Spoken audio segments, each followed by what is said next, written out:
رسول اللہ۔ منٹ میں میں آپ سے ایک ضروری بات کہنا چاہتا ہوں، 3 منٹ بھی نہیں لگیں گے۔ ہم لوگوں کا دھیان امام کی طرف نہیں ہوتا ہے، ہماری عادت بس یہ ہے کہ ہم اماموں کی ٹانگیں کھینچتے رہتے ہیں۔ اگر امام موٹا ہو جائے تو لوگ کہتے ہیں بھئی روٹیاں لگ رہی ہیں امام صاحب کو، اگر امام کمزور ہو جائے تو آدمی کہتا ہے سمجھ میں نہیں آ رہا ہے، بندہ جب سے آیا ہے گھلتا ہی جا رہا ہے۔ اگر امام صاحب تھوڑا صاف ستھرا رہے تو لوگ کہتے ہیں امام کیا ہیرو ہے، ہیرو۔ اگر امام صاحب تھوڑے میلے کچیلے سست ٹائپ کے ہوں تو لوگ کہتے ہیں اتنا میلا آدمی ہے، اس کے برابر میں بیٹھنے کو طبیعت بھی نہیں کرتی ہے۔ اب میرے بھائی بتائیے امام کیا کرے گا؟ موٹا ہو جائے تو پریشانی، پتلا ہو جائے تو پریشانی، صاف ستھرا رہے تو پریشانی، میلا کچیلا رہے تو پریشانی۔ لوگ اماموں کی تنخواہ پہ دھیان نہیں دیتے۔ امام جتنا آپ کا خیال رکھتا ہے آپ کی بیوی بھی اتنا آپ کا خیال نہیں رکھ سکتی۔ رات کے 12 بجے آپ مسجد کے امام کو اٹھائیے گا، حضرت بچہ رو رہا ہے دم کر دیجئے۔ کبھی امام صاحب کھسیاتے نہیں، ناراض نہیں ہوتے۔ امام صاحب دروازہ کھولتے ہیں، سردی میں وضو کرتے، آپ کے بچے پہ دم کرتے ہیں۔ اب رات کے 12 بجے ذرا بیوی کو اٹھائیے گا، سر پکڑ کے کہے گی میرے تو نصیب ہی پھوٹ گئے، جب سے اس گھر میں آئی ہوں نہ دن میں آرام ہے نہ رات کو نیند ہے۔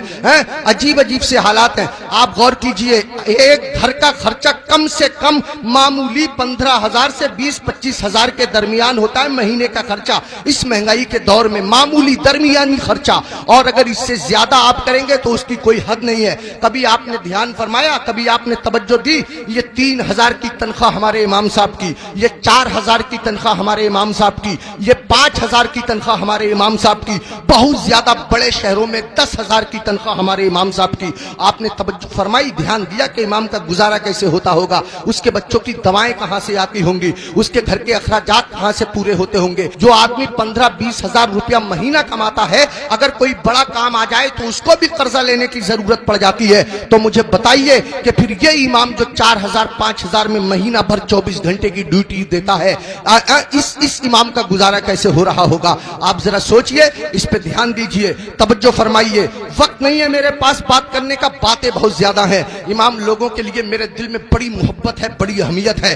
گاؤں گاؤں بستی بستی جاتا ہوں جلسوں کے حوالے سے، اماموں کے حالات دیکھتا ہوں، میرا دل روتا ہے، آنکھوں میں آنسو آ جاتے ہیں۔ اماموں کی لوگوں نے وہ حالت بنا دی ہے۔ ایک آخری بات کہتا ہوں، بات ختم کرتا ہوں۔ لوگ اماموں پہ بہت زیادہ نکتہ چینی کرتے ہیں۔ پاجامہ دیکھو امام صاحب کا، آنکھوں کا سرما دیکھو امام صاحب کا، بال دیکھو امام صاحب کے، ٹوپی دیکھو ٹیڑھی ہے ٹیڑھی۔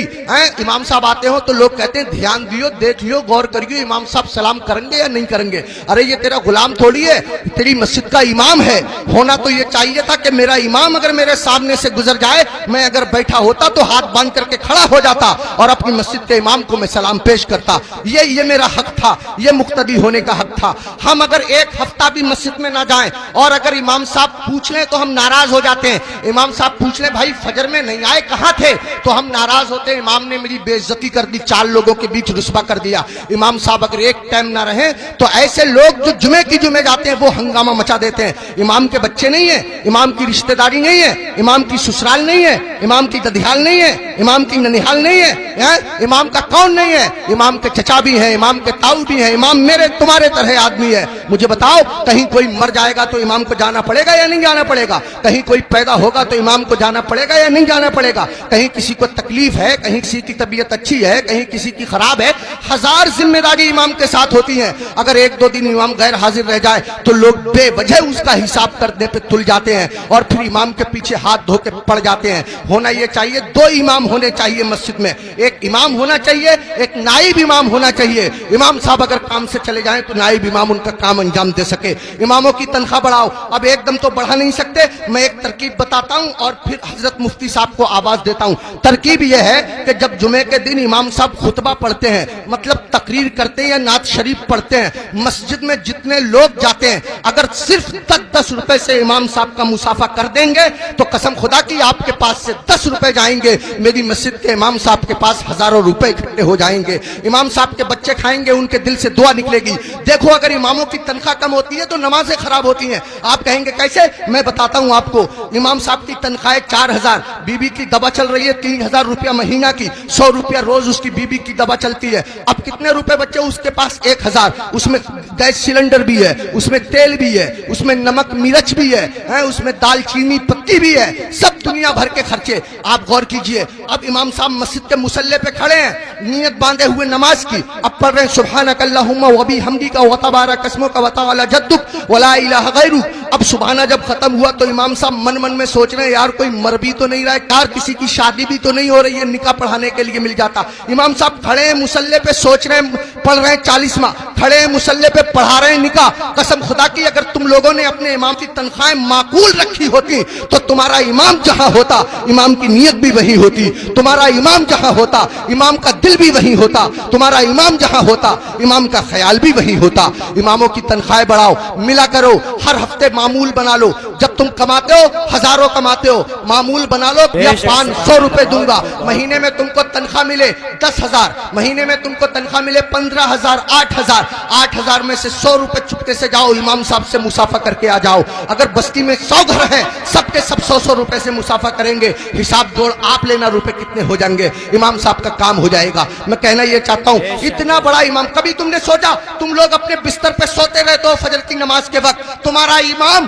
तुम्हारी बस्ती की मस्जिद के मुसल्ले पे बैठ के तुम्हारे लिए दुआ कर रहा होता है, या अल्लाह मेरी बस्ती पे करम फरमा, या अल्लाह इस बस्ती पे रहम फरमा, लोगों के कारोबार में बरकत अता फरमा, इज्जत की हिफाजत फरमा, दौलत की हिफाजत फरमा, आबरू की हिफाजत फरमा। और तुम उसी इमाम के पीछे पड़े रहते हो जो तुम्हारे लिए दुआएं करता रहता है। एक आदमी पड़ा रहता था बहुत इमाम के पीछे, एक दिन पकड़ लिया इमाम साहब ने, अबे फजर की नमाज पढ़ी है? बोला बिल्कुल पढ़ी है। इमाम साहब बोले कै रकअतें पढ़ी है? बोला 10। का फजर में 10 हो गए रे? कह रहा चलो 15 मान लो। इमाम साहब बोले 15 होती फजर में? कह रहा चलो 20 मान लो।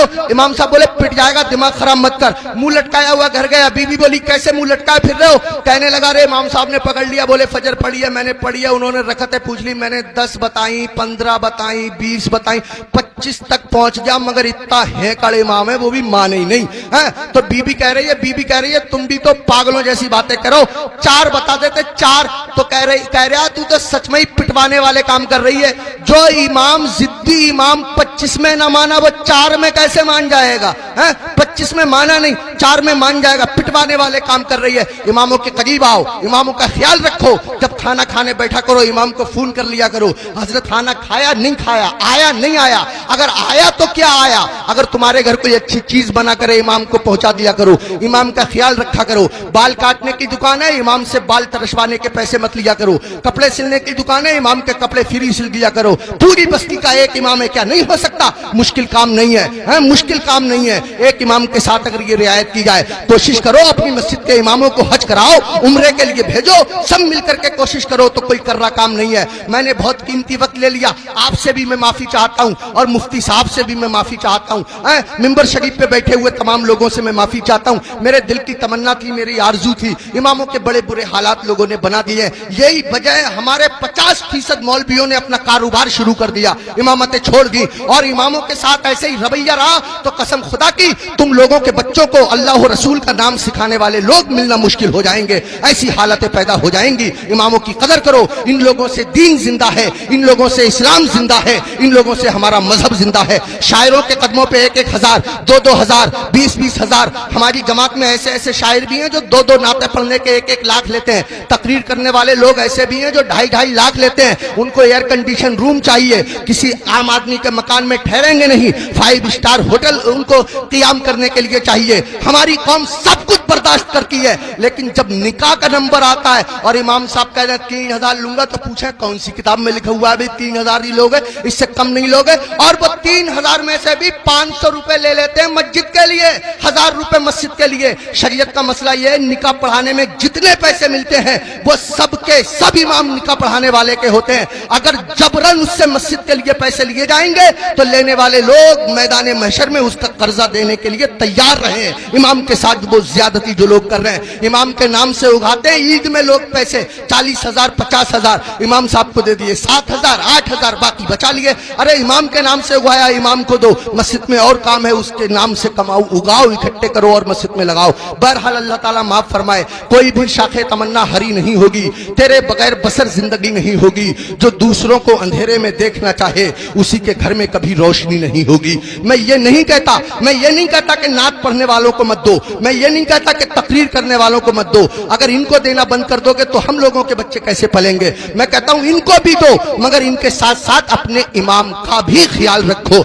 ये वो इमाम है जो तुम्हारे बाप का निकाह पढ़ाता है, तब आदमी जायज तरीके से पैदा होता है। अगर इसने बाप का निकाह ना पढ़ाया होता तो आदमी दुनिया में पैदा होने के बाद किसी को मुंह दिखाने के काबिल ना रहता। आज मैं इज्जत से खड़ा हुआ हूं, ये मेरे मस्जिद के इमाम साहब की बदौलत है। उन्होंने मेरे बाप का निकाह पढ़ा दिया था।